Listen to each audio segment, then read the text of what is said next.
Assalamu alaikum wa rahmatullahi wa barakatuh. Salam marshal duşuk. Ongi bu sorba verжи вая арианс был аричка салам маршал ду. Здравствуйте, друзья мои. Сегодня мы как бы продолжим ролик, где я планировал сегодня показать весьма интересную информацию, но для этого мне было необходимо в предыдущем ролике сказать. То, что мне нужно было сказать, я, конечно, сказал, что чеченцы непосредственно и до нашествия татаро-монгол существовали. Но сегодня мы возьмем промежуток от нашествия татаро-монгол и попробуем подойти к XIX веку.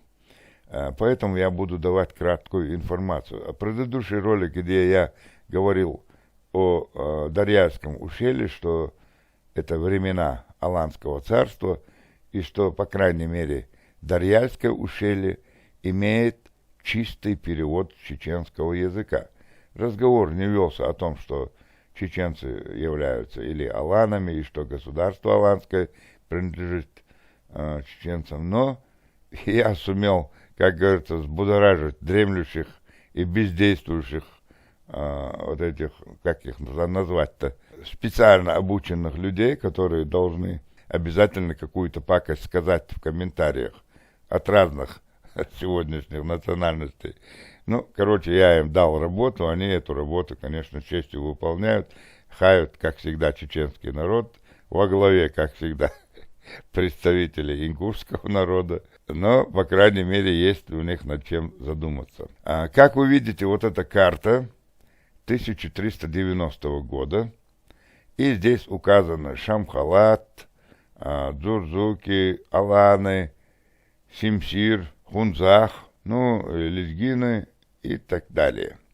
Дело в том, что у нас начало, как говорится, информации не основано на том, что эта карта действительно правдивая. То есть я никогда эти вещи не утверждаю, потому что один Аллах знает истинную правду, но опираться на какие-то документы нужно, и если у вас есть возможности предоставить другие документы, то их предоставляйте, никаких проблем нет, делайте ссылки, делайте свои комментарии, не уподобляйтесь вот этим якобы представителям от народа ингушей, начинают, этих представителей отличить очень легко, потому что только они могут в комментариях материться, там, проклинать и тому подобное. Это особенность тех, которые представляются ингушами. Еще раз хочу сделать акцент на том, что мои ролики не несут информацию, где или не уподобляются вот этим удивительным людям, которые пытаются стравить народа. Но хотите вы или не хотите, имеется в виду наши враги, мы будем изучать историю народа Нохчо. Не буду я, так будет другой, без разницы. Но народ Нохчо свою историю будет выковыривать из того хлама, который вот можно так сравнить, уподобить вот этот окружающие нас народы, абсолютно где достоверно известно, что они сфальсифицированные народы и в угоду империи. Это, как можно сказать, паразиты, которые собрались в кучу мусора. Среди этого кучи мусора есть истинные, настоящие чисто зерна. И вот эти народы и народности, которые льют грязь, собирают этот мусор в кучу, и в нем чувствуют себя, пока есть этот мусор, вольготно. Но нам, автохтонным народам, в этом мусоре не вольготно, и мы не являемся такими паразитами, как они. Нам приходится этот мусор разгребать, который с усердием, по мере того, как мы разгребаем, даже если мы сидим молча, все равно этот мусор нагребают, стараются сделать его побольше, потому что в этом мусоре паразитам жить достаточно удобно. То, что я сегодня скажу, не понравится, конечно, и многим нашим представителям народа Нохчо. Но это есть настоящая история, еще раз говорю, с моей точки зрения. Если у вас есть другие аргументы, приводите их. Так вот, в 1221 году, это карта 1380 года, у нас на территории сегодняшней Чечни жили, процветали составили Алании, там хоть как придумываете, но на нашей территории была еще вот государственность. Какая она была? Ну, в данном случае получается, что была Алания. Она, скорее всего и возможно, была не монотеистическим государством, то есть не одни осетины, там, например, хотя все осетины пытаются себя ассоциировать с Аланией, не были одни ингуши, они тоже сегодня стараются быть ими. Интересно, если среди ингушей, сегодняшней Ингушетии, убрать всех чеченцев, как раз останется 3 ингуша. Это моя точка зрения. Так вот, на это государство мы знаем, что была Золотая Орда, татаро-монгольская ига, по крайней мере, нас этому учат. Но я считаю, допустим, вот такие карты, которые мы находим в других странах, библиотеках, их несметное количество про Тартарию, я считаю, что когда-то, когда уже появлялась на свет татаро-монгольская ига, было тартарское государство. И это подтверждается. И ну, здесь смотрим между Каспийским и Черным морем на одной из тартарских карт написано и описано какое-то государство. Это есть факт. Это я не придумываю. Здесь вы сами цифры можете видеть. Сейчас вам не видно, я поднять не могу. Здесь есть, вот Дербент, видите. Выше Дербента, и вот это красным, которое очерчено, было какое-то государство. Возможно, это и есть, с моей точки зрения, государство той самой Алании. До слияния Дона и Волги, то есть вот это промежуток. Многие документы, которые как бы не старались фальсифицировать, если их рассматриваешь, то получаешь этому подтверждение. Если мы откроем в поисковике территории Золотой Орды, конечно, найдем несметное количество документов. Но, в частности, нас вот, чтобы на скорую руку посмотреть, мы увидим, что, конечно, сегодня российские историки обязательно Русь здесь нарисуют там, и тому подобное. То есть кому как ни лень, историю переделывают.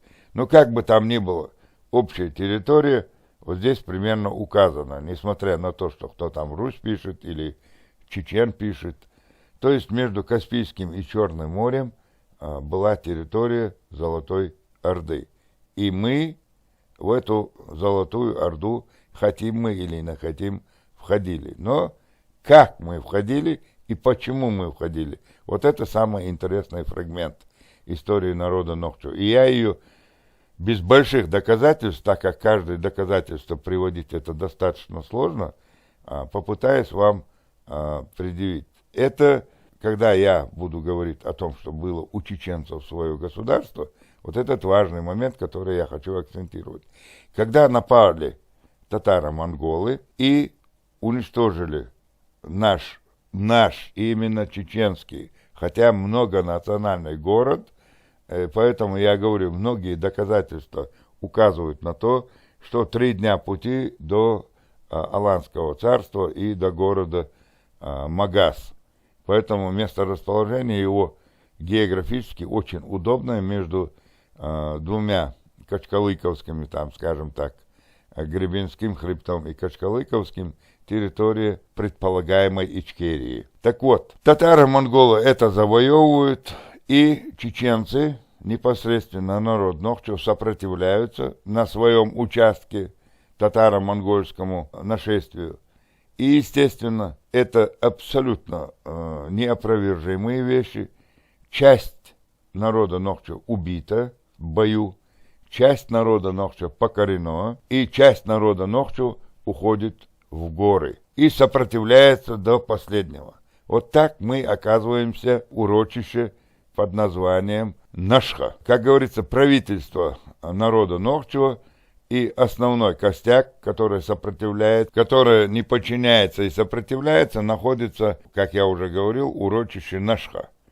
И там они обустроились и жили. Вы никогда не задумывались, я обращаюсь сейчас к представителям народа Нохчо, почему у нас есть тейп Экки, ну и, конечно, многие другие тейпы, равнинные и горные. Мы точно знаем, что Экки сегодня есть равнинные, И последние исторические факты уже к XIX веку указывают, что в районе Эндери, Экы, сегодня это Хасавюртовские районы, Ауховские районы, то есть чеченцы жили еще и до того, как напали татаро-монголы, в составе, возможно, Алании или, может быть, отдельно, но горная часть Чечни до Терека, это была как бы урочище непосредственно народа Нохчева между Тереком и Сулаком, а за Тереком были отгонные пастбища зимние. Летом всю скотину уводили вверх в горы через леса и по известным им тропам, и от самого Каспийского практически моря, где кончаются пески и начинается более-менее плодородная почва, но за Тереком абсолютно гарантированно, все это было покрыто сплошным густым лесом. Так вот, чтобы иметь представление о чеченской истории, надо понимать, что во время нашествия в 1221 году татаро-монгольского ига часть народов, то есть часть народов ушло в горы, часть народов осталась под юрисдикцией татаро-монгол. Город, который был разрушен татаро-монголами, Магас, был снова восстановлен, и в составе Золотой Орды те чеченцы, которые были на плоскостной территории, так называемые в то время их называли Акоки, Экки, жили в составе Золотой Орды и имели свое собственное государство в составе Золотой Орды. Называлось оно Сим-Сир. Я надеюсь, вы меня простите, что ролик будет длинный, но это существенную информацию по частям давать очень сложно. Так вот, в энциклопедии написано вот так. Сим-Сим или Сим-Сир – историческая область, либо государственное образование, существовавшее на территории восточной части области Ичкерии. Упоминается в двух источниках хроники Низам ад-Дин Шами, Зафарнаме, начала 15 века, и хроники Шараф ад-Дин Язди, Зафарнаме, в 15 веке. Упоминание связано с походом Тимерлана на Золотую Орду. То есть, если я вам буду говорить, что чеченцы были в составе Золотой Орды и воевали против Тимерлана, вы можете в это не поверить, но вот здесь так и говорится. В конце XIV века. Ряд современных исследователей считает Сим-Сир раннефеодальным общечеченским государством и приводит аналогию названия государства, княжества, с населенным пунктом в Чечне с аналогичным названием Сим-Сир. Так вот, друзья мои, конечно, все эти истории все равно подшлифовываются и подгоняются под их сегодня имперскую, скажем так, действительность. Но в реальности получалось так, что непокорные чеченцы, которые и сегодня фактически история одинаково повторяется, они ушли в урочище Нашха. И там жили, управляли своим народом непокорным. Покорные остались в составе Золотой Орды, образовали государство Сим-Сир и был свой собственный правитель. Но однозначно говорю, это было в составе Золотой Орды. Золотая Орда, в моем понимании, плавно перекочевала в Российскую империю и сегодня уже в СССР, потом уже сегодняшнюю Россию. И ничего фактически не изменилось. История чередуется. Сегодня у нас есть непокорные, которые не согласны с современной Россией, и есть те, которые, в том числе и я, живут на этой территории, и мы считаемся покорными. Но то же самое было в те далекие времена.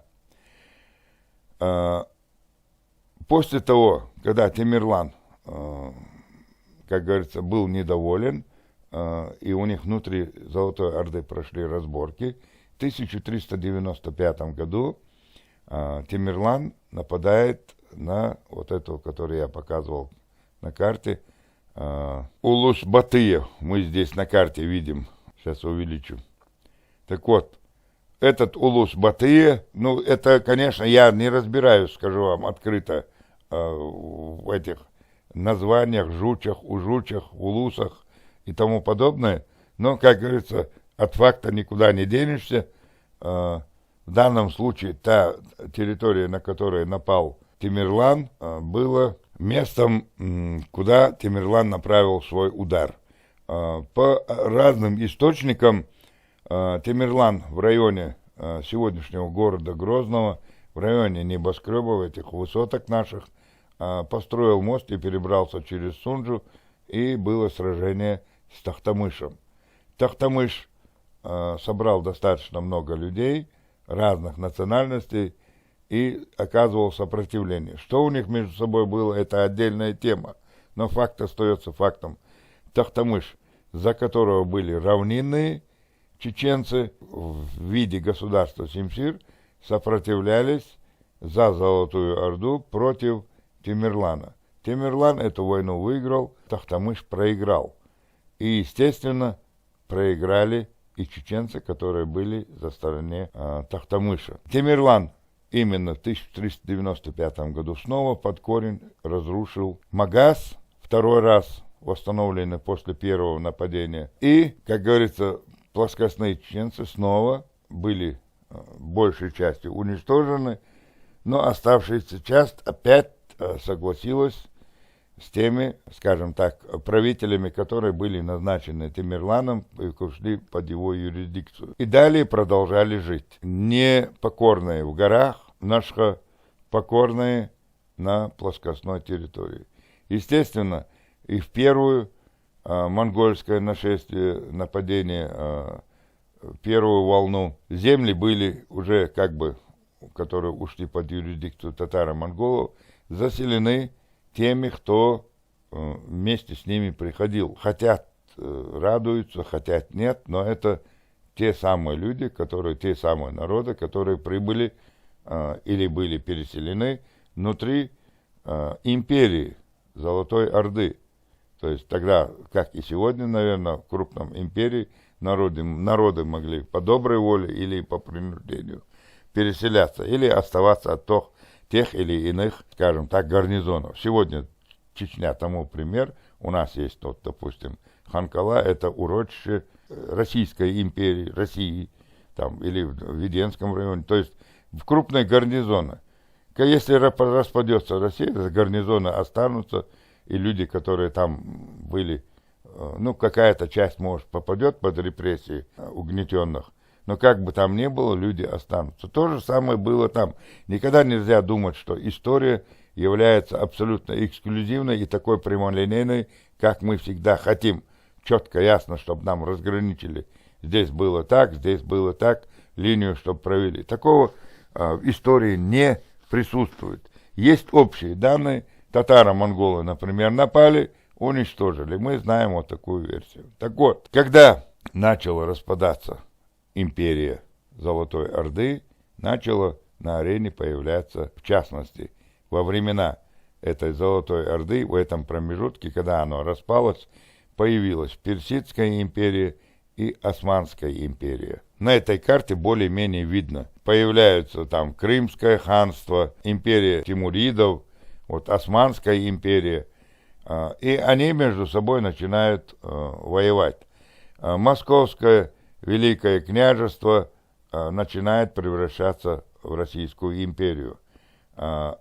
Персидская империя, оставшаяся после Золотой Орды, начинает завоевывать между морями, ну, Кавказ, какая-то часть отходит от Персидской империи, и к нам они имеют тоже отношение на нашей стороне. Со стороны Грузии, и в том числе непосредственно Грузия, подпадает под Османскую империю. Возродившийся и более-менее укрепившийся, это имеется в виду после Тамерлана, то есть 1395 года, между 1400 годом и 1500 годах российское княжество превращается в российское государство, как мы сегодня знаем. И вот противостояние трех империй, османской, персидской и российской, мы, как всегда, на острие ножа. То есть мы то бываем, какая-то часть на стороне персидской империи служит в их армиях, какая-то уходит в Российскую империю, какая-то уходит в Османскую империю. Но как бы там ни было, у нас всегда чеченском государстве, государственности в Нашхе остается. И вот примерно 15 век, времена правителя, который известен под именем Иван Грозный, это примерно в то время, плоскостные чеченцы заключают с ним как ококи, и правители этих ококов, которые привыкли иметь вариант управления, когда они были под эгидой Золотой Орды, по старой привычке, так как Иван Грозный тоже дальний потомок Чингисхана, плоскостные чеченцы, ококи, заключают с ним договор по старой памяти, чтобы друг другу помогать. Чтобы не быть сильным голословным, вот можете посмотреть, это реконструкция внешнего вида Ивана IV по черепу, выполненная Михаилом Герасимовым в 1963 году. Если кто-то скажет, что это не лицо чисто татаро-монгол, то я буду в шоке. Вот так выглядел Иван Грозный. Настоящие историки все знают, эта информация не секретная, что Иван Грозный — это Иван, имя дано при крещении, то есть он до определенного момента был другого имени, и, конечно, он является потомком татаро-монголов, то есть непосредственно он чингизид, как говорится, потомок Чингисхана. Но, как говорится, вопрос не в этом. Мы сегодня изучаем историю Чечни, вот доходим до времен Ивана Грозного. Мы знаем, что чеченцы под эгидой татаро-монгол были, мы знаем, что и независимые чеченцы были. И вот здесь мы должны быть объективными, и я вам сейчас дам информацию, которая идет до 19 века, до имама Шамиля. Имам Шамиль, который возвеличивается сегодня в Дагестане, не является тем лидером, который, опять же, искажает историю, об его исключительности говорят, что имам Шамиль самый главный и самый непоколебимый и тому подобное. Было ли у нас государство вообще, было ли или не было, то есть эти вопросы, и потом, как и что мы делали. Здесь мы более свежий пласт вскрываем, когда начинают кумыки претендовать на наши земли или на гайцы, те же аварцы и тому подобное. То есть все это легко вскрывается, если мы будем объективными. Но объективность от соседних народов ожидать очень сложно, потому что единственный народ, именно горный народ, сохранивший свою идентичность, это народ Нохчо, которые не имели князей, ханов и тому подобное. В плоскостной части чеченцев, которые были под эгидой и согласились, конечно, у них влияние, так же, как и сегодня, хотим мы или не хотим, мы своих руководителей называем то министрами, то замминистрами или начальниками, так как это принято в российском государстве. Но в чеченском языке, в чеченской государственности другие чины и другие названия. Когда Россия начинает усиливаться и появляется противостояние Российской империи, Османской и Персидской, появляется и у народа Нохчо, которые ушли в Нашха, восстановить, возобновить свое прежнее влияние над своими исконными землями. И в 1600 году рождается Алдамгези. И Алдамгези получает указание от государственности Чечни, независимых людей, которые жили в урочище Нашха. Ему дается поручение, пока вот такая благоприятная обстановка, собирать земли. И вот первый лидер, хотят или не хотят наши, не другие, он по факту существует, это Алдамгези. Алдамгези, вот, чтобы не было никаких недопониманий, вот смотрите, в двух словах просто прочитаю. Чеченский народный герой. В юго-восточной Чечне, в регионе Чеберлой, сохранился замок Алдамгези. Мы понимаем, что эти тоже вещи немножко искажаются, вольно или невольно. Но вот Алдамгези начинает собирать земли народа Нохчо. А мы знаем, что кроме вот этого нашего, другие земли находятся частью под юрисдикцией плоскостных чеченцев и тех народов, которые окружают. В частности, перемешаны с плоскостными чеченцами, имеется в виду остатки золотоордынцев, это кумыки, аварцы и тому подобное. На наших землях, которые наравне с нашими плоскостными чеченцами участвовали в управлении плоскостными землями народа Нохчева. Фактически Алдам Гези является национальным героем, освободителем чеченских землей, то есть оказывает сопротивление всем трем империям. И сопротивление оказывает весьма гибко, то есть он с кем-то соглашается, с кем-то заключает короткое перемирие, вплоть до того, что плоскостным чеченцам там горные чеченцы соглашаются в силу определенных обстоятельств даже выплачивать какую-то, скажем так, оговоренную сумму за то, что не будет военных конфликтов. Следующий важный герой на Кавказе, это для того, чтобы было понимание, появляется оказывающий сопротивление этим империям Хаджи Дауд, это лезгинский лидер. Он родился позже, в 1680 году, и продолжает борьбу против вот этих трех же империй. Это такой знаменательный лидер, в то же время и были и у нас, но это я к тому, что когда начинают аварцы, кумыки там говорить о своих исключительностях или русские, нужно иметь вот это понимание, последовательность. У нас был Алдам Гези, у лезгин был Хаджи Дауд.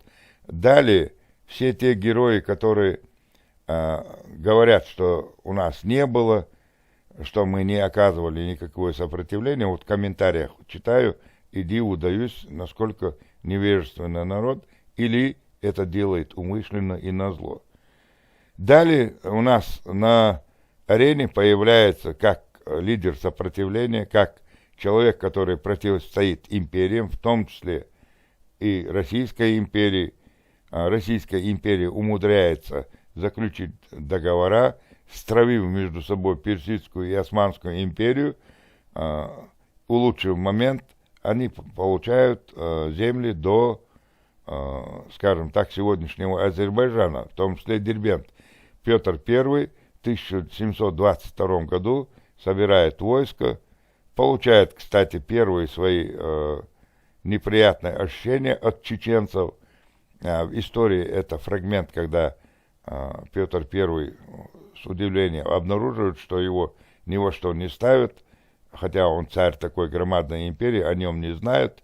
То есть те чеченцы, которые с ним толкнулись в районе Агарханского сегодняшнего заповедника и острова Чечен, ему там дерзят, и он посылает в столицу, в центр чеченского народа, в Эндере, Андреевка так называемая, чтобы покорить этот народ или уничтожить. И там опять знаменательный такой казус получается, что чеченцы вместе с кумыками уничтожают этот Петропавловский отряд. Естественно, Петр I это не забывает. Но он получает в результате своего похода ключи от Дербента. Далее следующий такой значимый и оставивший след в истории кавказских народов, и на самом деле которого можно назвать первым имамом, это шейх Мансур. Шейх Мансур, по некоторым данным, они искажаются, и они не являются действительными, потому что, когда сопоставляешь возраст, которым он был пленен, будучи раненым более 30 лет, поэтому, когда пишут, что 1765 год, варианты, что он родился, в других данных пишут 1760, когда есть выбор, больше подходит 1760 год.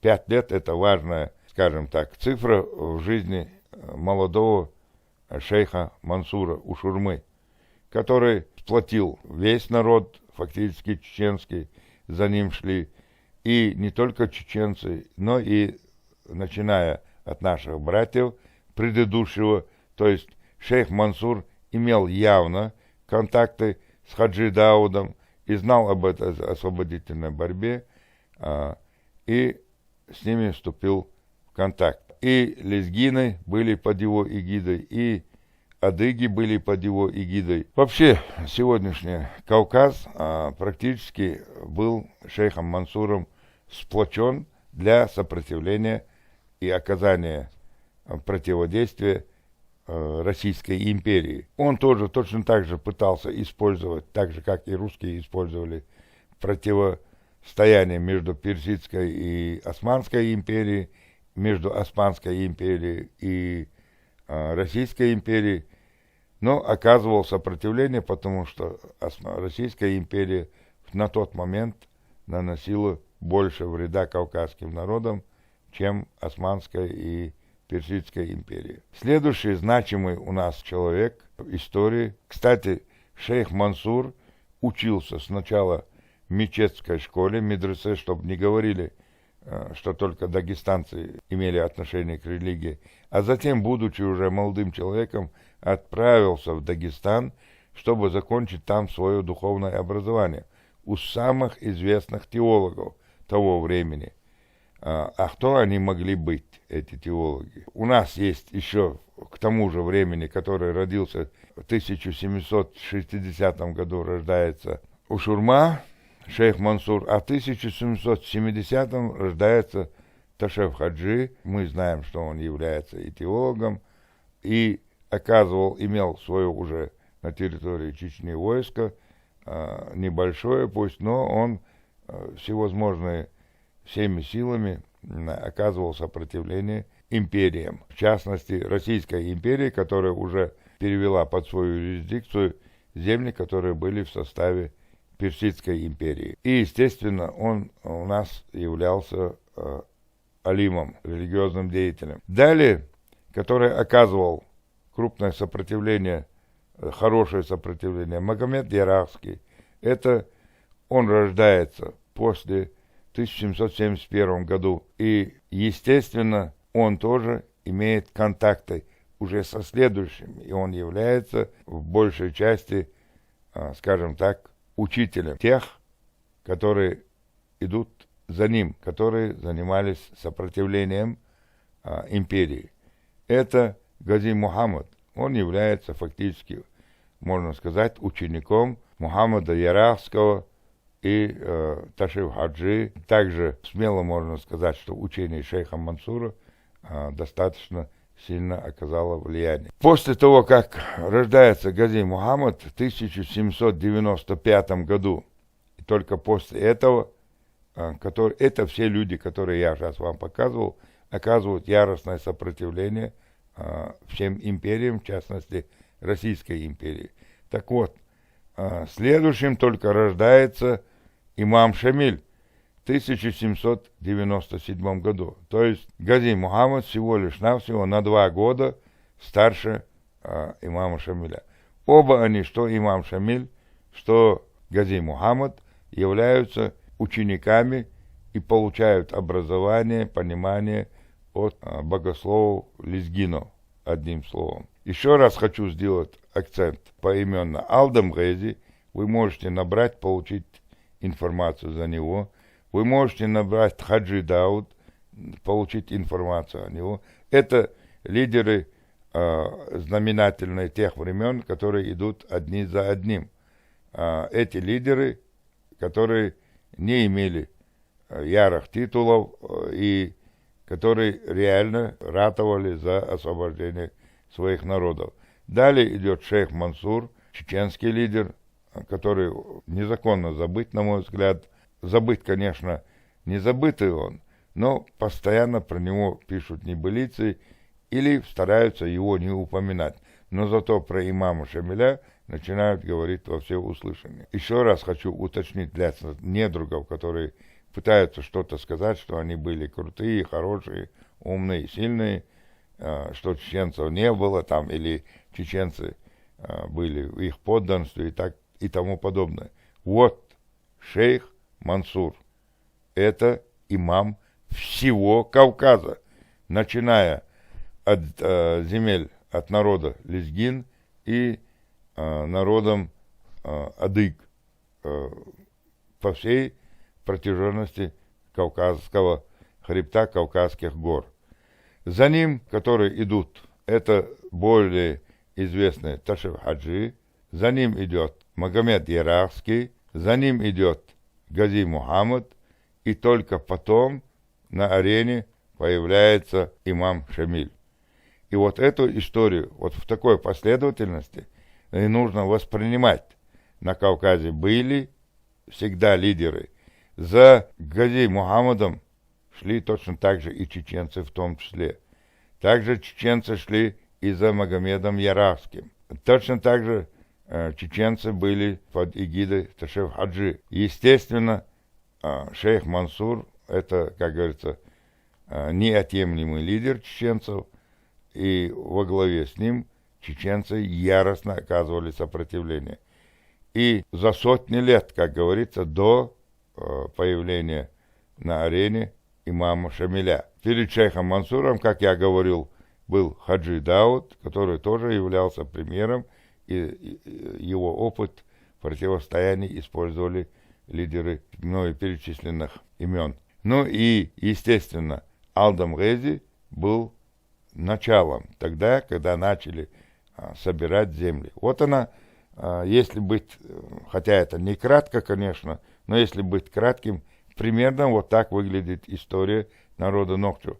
Алдам Гези начал возобновлять по поручению непокорных чеченцев земли, и он это сделал достаточно успешно. И не так, что как преподносят то ингуши, то дагестанцы, что нам разрешили спуститься с гор, что мы были данниками или что мы только появились. Еще раз акцентирую, чеченцы были с древнейших времен, это безо всякого сомнения. Как кто называл этот народ, это уже отдельная история, но в купе чеченцы, начиная с той же Алании, они в Алании тоже или причастны, или не причастны были. Но вот эта тактика отхода в противоборстве в недоступные горы Кавказа и там оказывающее сопротивление, это есть факт. Это делали Нохчу. Но еще раз хочу акцентировать, что часть Нохчу или покорены были, или убиты были, или проданы в рабство, плененные. Но в любом случае, как и в другие народы, вот такая история. И начиная с 16 века Алдам Гези начинает восстанавливать чеченские земли. И мы в следующих роликах и в моих рассказах дальше будет вот такая хронология, чтобы вы знали. Ну и, естественно, ролик слишком длинный становится. По крайней мере, я ускоренным путем попытался ему выдать информацию, касаемую истории народа Нохчу за последние 800 лет с момента нападения в 1221 году татаро-монгольского ига. На этом я ограничусь. Не забывайте подписываться на канал, оказывать помощь. Если вы мне будете оказывать помощь, то мне, конечно, будет легче и больше времени будет оставаться на то, чтобы работать с объективными историческими, скажем так, документами. Ваша помощь очень важна. Оказывайте помощь, пишите комментарии. Не просто меня восхвалять нет необходимости, я себе цену знаю и так. Но если вы делаете комментарии объективные, мы все друг у друга через эти комментарии учимся. И, конечно, нужно не выдуманные вещи, а которые имеют под собой основания. Ну а тем придуркам, которые здесь матерятся, ругаются, там детский вот этот дикарский свой норов показывают, вы однозначно будете удалены, вы пустое место. Знайте это. Вы никто, и звать вас никак. Поэтому можете не тратить наше время и свое, пытаясь нас отвлечь или внести смуту между народом. Всем желаю добра, до новых встреч в следующем ролике. С вами был Асламбек, канал журнала «Клуб российских изобретателей».